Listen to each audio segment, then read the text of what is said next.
Norah Hale felt every eye in the station yard on her as the stagecoach jerked to a stop. She drew a careful breath, gathered her skirt, and tried to step down like a calm bride who had everything under control. Her bad leg folded anyway. Pain ripped up her side, stole her breath, and the world tipped as she pitched toward the hard dirt. The yard went quiet. A chair scraped. Somewhere by the hitch rail, a man said "mail order bride" in a flat, mocking tone. Norah heard it through the ringing in her ears. Her fingers clung to the coach door as she tried to balance on one good foot in stubborn pride. Her vision dimmed at the edges. The ground rushed up toward her face. A tall cowboy pushed through the onlookers and caught her before she fell. His grip was strong and steady but gentle, hands sliding in where they did not make the pain worse. Norah felt his chest under her cheek and the solid way he stood, like a fence post sunk deep. In a low, rough voice, he told her he had her now. The simple words sounded like a promise made in front of the whole town. Norah tried to say she was sorry for being trouble, sorry for arriving broken. Her mouth moved, but no sound came. For a brief, sharp heartbeat, she thought, if this stranger lets go, there is nothing between me and the ground. 3 days earlier, out on the empty road, riders had come over a rise with bandanas up and guns ready. They stopped the coach without hurry, took the money, then took what they wanted from the people inside. Norah had thrown herself over her small trunk. It held her wedding dress, her mother's pearls, and every letter that had brought her west. A rifle butt slammed into her ribs for that. A boot crashed into her leg until hot pain flooded from hip to ankle. When it was over, the driver whipped the team forward and never stopped for a doctor. Now that same driver stood on the platform, dust on his coat and guilt hiding behind a loud voice. He called out to ask who was waiting for Boone Maddox's bride, making sure everyone in Red Ridge heard. The words fell on Norah like cold water. Shame burned hotter than her bruises. She wanted to vanish between the wagon ruts. The cowboy holding her turned his head toward the driver. His body went tight. His gray eyes hardened. He said the woman in his arms was the bride. Then he looked down at her and told her his name was Cal Mercer. Slow and steady, like he was setting a post in the ground between them. The driver tried to defend himself, talking about schedules and hard luck. Cal answered with a quiet anger that made nearby men look away. He said the driver had hauled this hurt woman across half a territory and never once stopped for help. Before Norah could speak, Cal lifted her higher and turned his back on the station. He carried her down the main street as if she weighed no more than a saddle. Stares and whispers slid off his shoulders. Norah turned her face into his shirt because it was the only steady thing. He smelled of leather, sweat, and sun-baked grass. It made her feel less like she was still falling. She managed to whisper that she was sorry. Sorry for being late, battered, and nothing like the bride someone had pictured. Cal's arms tightened a little. He told her to stop being sorry and just breathe. The simple words cut clean through the shame and landed in a place deeper than her bruises. The doctor's office sat near the far end of town, a narrow building with a faded sign. Inside, shelves lined the walls and a plain table waited in the center. Cal set Norah down as gently as he could. Even so, a low sound escaped her. Doc Hart came in fast, sleeves rolled, and told Cal he could wait outside. Cal did not move. He said Norah was hurt and scared, and he would not leave her alone. Norah heard herself ask him to stay. The thought of bright light and strange hands without that steady figure near her made her chest seize. The doctor checked her ribs, leg, brow, and wrist. He cleaned and wrapped what he could see. He said nothing felt broken, but bruised ribs would make each breath hard work. When he asked when she had last eaten, Norah had to count back through miles and fear. That pause told him enough. He handed her a small bottle for pain and a tonic for strength, and told her she needed rest, water, and clean bandages. Then he turned to Cal and asked where she was meant to stay, because gossip in Red Ridge could outrun any horse. Cal said the boarding house was proper, but his jaw tightened at the thought of narrow halls and sharp tongues. Norah saw that. Pride flared hotter than the ache in her ribs. She pushed herself up on the table even though the room swayed. She told Cal she had not crossed half a country to be stored away like damaged freight. She would rather hear the truth than be hidden. If the man who had sent for her no longer wanted her after seeing the bruises, she needed him to say it. Cal stepped close so she could see his face. He told her he wanted her under his roof, not out of pity, but because that was where she belonged. His home was the one she had read about in his letters. That had not changed. For the first time since the bandits, something small and warm sparked in her chest.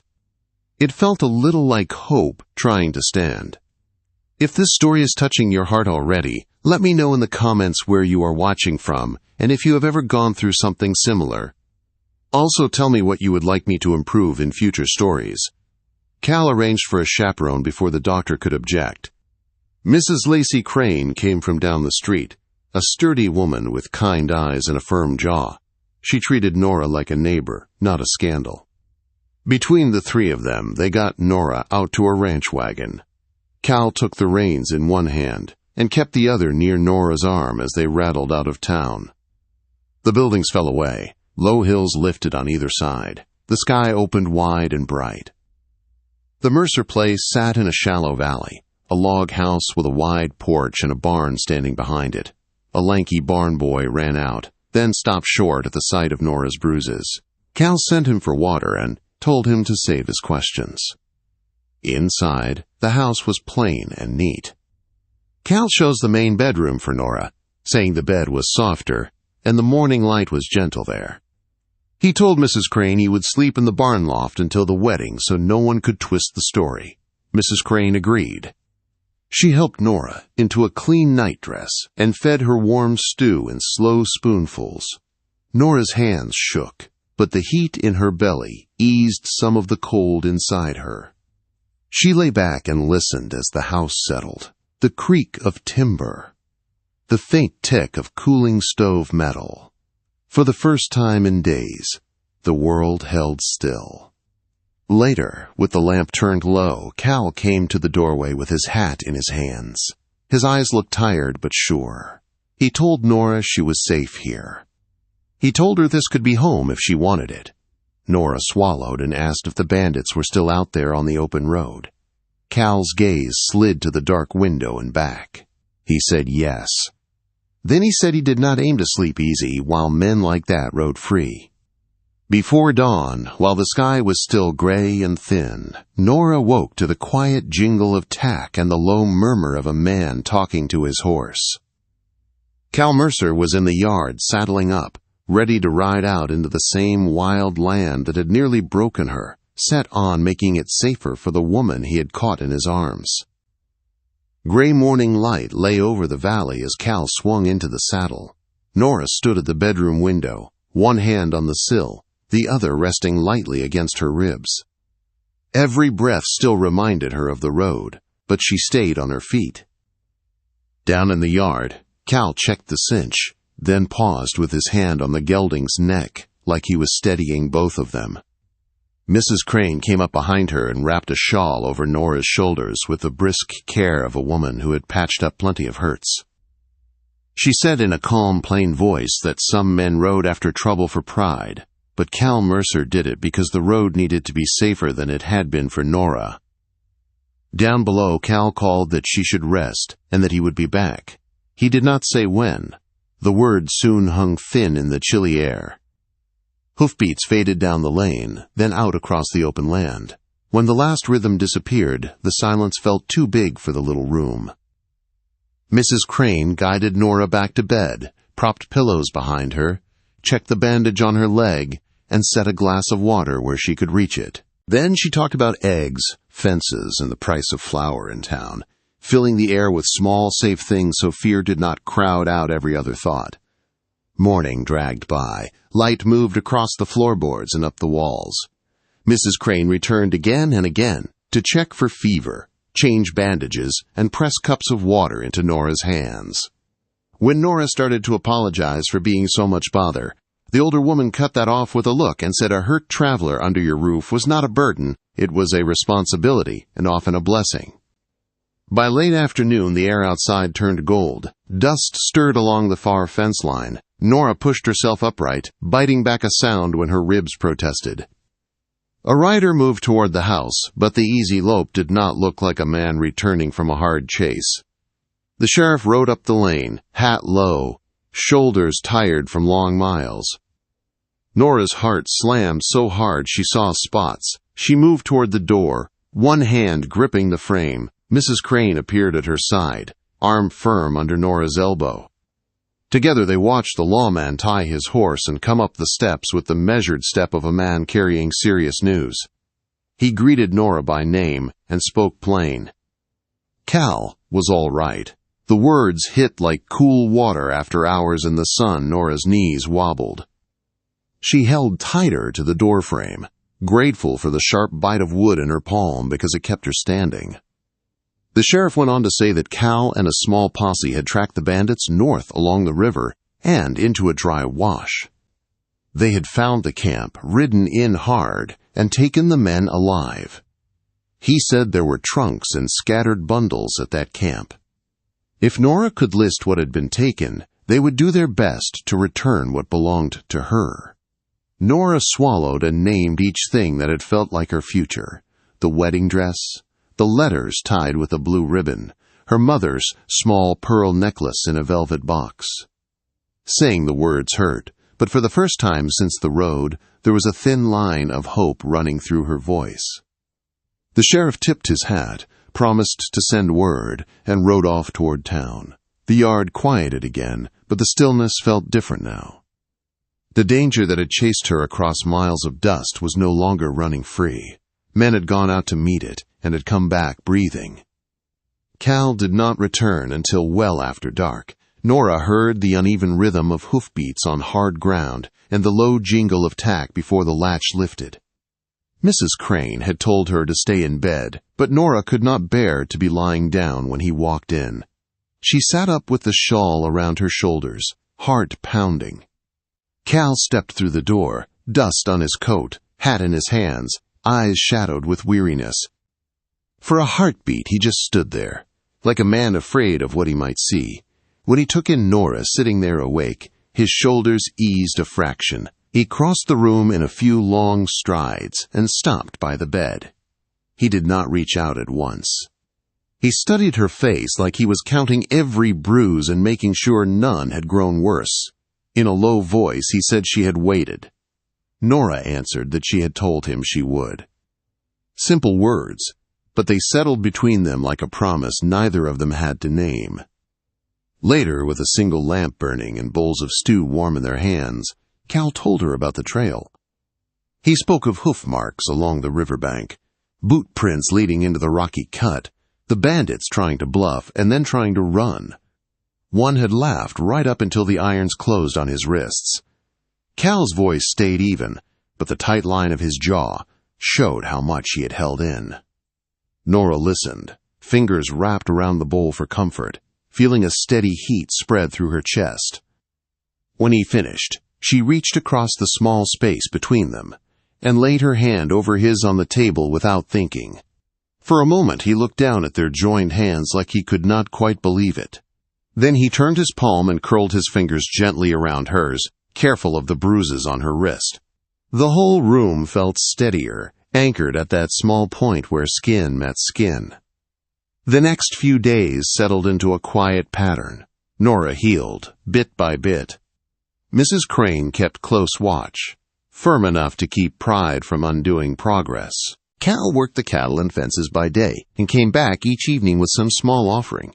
A handful of wildflowers from the creek bank, clean cloth cut into neat squares for bandages. One night he set a worn leather ledger book on the bedside table and said he remembered her letters about keeping accounts. Norah ran her fingers over the cover and felt something warm and solid settle deep inside. Numbers and neat lines had always made sense to her. Knowing there was still a place for that part of her out here made her feel less like damaged freight and more like a woman with work to do. As they talked in short, honest stretches each evening, the space between them slowly changed. It was no longer just a space between a wounded bride and the cowboy who had caught her. It was the beginning of something steady, built on quiet truth, shared danger, and the simple fact that both of them had decided to stand their ground instead of turning away. The days after Cal's ride settled into a slower, kinder rhythm. Norah's bruises began to fade, though her legs still ached and her ribs protested when she moved too fast. Cal went on with his ranch work, riding out at first light and returning dusty each evening, but his ears were tuned to the small sounds she made. When pain caught her, he shifted how he helped without calling attention to it. Mrs. Crane kept close watch, steady as stone, helping Norah wash, dress, and move from bed to chair. When restlessness rose, she set a pillow at Norah's back and placed a worn ledger in her lap. Norah began filling blank pages with neat lines of cattle, horses, flour, and salt, and the numbers gave shape to a life that no longer felt completely lost. A few days later, a wagon rolled into the yard again. From the bedroom window, Norah saw the sheriff climb down and lift a small, battered trunk from the back. She knew it at once. Cal brought it inside and set it at the foot of her bed, then stepped back. For a long moment, Norah could not move. That trunk held the last pieces of the woman who had stepped onto the coach back east. At last, she eased the lid open. Her wedding dress lay on top, wrinkled but whole. Beneath it sat the bundle of letters from Wyoming tied with blue ribbon. In one corner rested the velvet box with her mother's pearls. Her fingers closed around the letters, and tears came hard and fast, for what had been taken and for what had been returned. Mrs. Crane waited near the door in case her knees gave out. Cal stood quiet until she lifted her head, then laid a steady hand on her shoulder, a simple touch that said she was not carrying this alone. That night, Norah slept straight through until morning. The road still lived inside her, but it no longer chased her every time she closed her eyes. The past now sat contained in wood and leather at the foot of her bed, to be faced when she chose. Over coffee the next day, Cal asked if she would rather stay in town at the boarding house until the wedding, with other women and the doctor close by. Norah listened to the creak of the porch and the soft sounds of Mrs. Crane washing dishes. She thought of the evenings when Cal sat beside her bed and talked quietly about fence lines, weather, and the sister he had lost in a spring flood. Her ribs hurt, but her voice held steady when she said she wanted to stay at the ranch if he would have her there. Cal studied her like a man measuring the weight of a promise, then nodded once, slow and sure, as if setting a fence post where it was meant to stay. They picked a simple wedding day. Mrs. Crane agreed to remain as chaperone. Cal carried his bedroll back to the barn loft and did not complain, though in the mornings his shoulders sometimes showed what the straw had done. As Norah's strength returned, she pushed herself a little farther each day, from bed to doorway, from doorway to kitchen, from kitchen to porch. One soft afternoon, Cal helped her sit outside. The valley opened around them, wide and rough, with a thin line of trees marking the creek and cattle moving like dark dots along the far slope. Cal pointed out the barn he meant to expand, and the pasture he hoped to fence better before winter. Listening to him, Norah could almost picture herself in those plans, not as a burden, but as someone standing beside him. For the first time since she had stepped off the coach, Norah felt something like belonging stir beneath the bruises. The wedding morning came bright and clear. Mrs. Crane helped her into the dress recovered from the trunk, smoothing the fabric with careful hands. The bruise at Norah's brow had faded to a pale line. Her hair went up in a simple twist, with a wildflower tucked at the side. Outside, a handful of neighbors and the preacher from Red Ridge gathered near the cottonwood by the creek. Cal waited under its branches, hat in hand, best shirt on, shoulders set. The walk from the porch to the tree felt long and short at the same time. When she reached him, he took her hands, palms rough from rope and rain, grip gentle and sure. They spoke plain vows, promising partnership, honesty, and care. There were no fancy speeches, only steady words, spoken loud enough for wind and neighbors to hear. Simple rings slid into place, the preacher blessed them, and Cal leaned in for a careful kiss that was soft, certain, and full of promise. Afterward, the small crowd clapped, laughed, and shared food until the sun dipped low. Neighbors shook Cal's hand and told Norah they were glad she had come through. One by one, riders turned toward town, and the yard grew quiet again. On the porch, with the light turning gold, Norah asked in a shy, steady voice for Cal to carry her over the threshold. He bent and lifted her, strong arms careful of her ribs, and stepped into the house with her held close. Inside, the same walls stood, and the same floorboards creaked, but the place felt different now. It was no longer only his house, or only her refuge. It was theirs. Married life did not arrive with trumpets. It began in that simple step, in the way he set 2 cups on the table and in the way she moved through the rooms like she finally, truly belonged. The first weeks of marriage were simple and quiet. Norah woke to Cal moving around the kitchen, not strangers in the station yard. 2 cups set on the table, 2 sets of boots by the door, and low talk about hay and weather filled the space between them. Her ribs still hurt and her legs stayed stiff, but there was always a steady hand nearby. Mrs. Crane stayed until she was sure Norah could manage the house without losing ground, then hugged her like kin and rolled away. The rooms felt bigger and strange, but not empty. They felt like home that had been chosen. Red Ridge watched from a distance. A few neighbors brought bread and coffee, their eyes flicking from Norah's limp to Cal's quiet care. Others held back and waited to see. Norah did not hide the scar at her brow or the way she sometimes caught her breath. Cal never pushed her forward and never tucked her behind him. He simply stood close, solid as a fence post. Over time, gossip cooled into simple respect for a ranch that was run fair and for the woman who kept its ledgers straight. Work rolled on as seasons changed. Cal rode fence lines, moved cattle, and hauled supplies from town. Norah learned the sound of every board and how the valley changed colors through a single day. One cool morning, a wagon from a neighboring place brought a heavy desk. Cal and a hired hand wrestled it into the main room and set it by the east window. It had belonged to his sister, taken by a bad spring flood. He wanted it to hold new words. Norah laid her palm on the scarred top and felt the weight of that trust. That night she filled its first page with numbers and a few careful lines about fear and stubborn hope, and read them to Cal by the fire. He said they sounded true. Word traveled farther than they expected. A small paper back east wrote asking if Norah would share plain pieces about ranch life. Cal did not push. He only asked if she wanted to. She did. Soon her pages rode east in mailbags, and thin letters returned from women she would never meet, talking about loss, courage, and roads they had not chosen. Norah answered some of them at that desk by the window, feeling less alone each time she set her story down. Evenings became their best hours, with Cal easing trail-tired muscles in a chair while her pen scratched steady and the fire popped soft. Seasons turned again. Summer heat baked the ground. Fall wind cut sharp across the grass.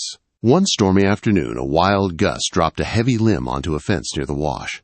Cal rode out to check it. Norah heard a distant shout and the frightened cry of a horse. Her ribs burned as she grabbed a lantern and followed with the hired hand, but she went. They reached the wash to find Cal braced under the limb, straining to free a trapped horse.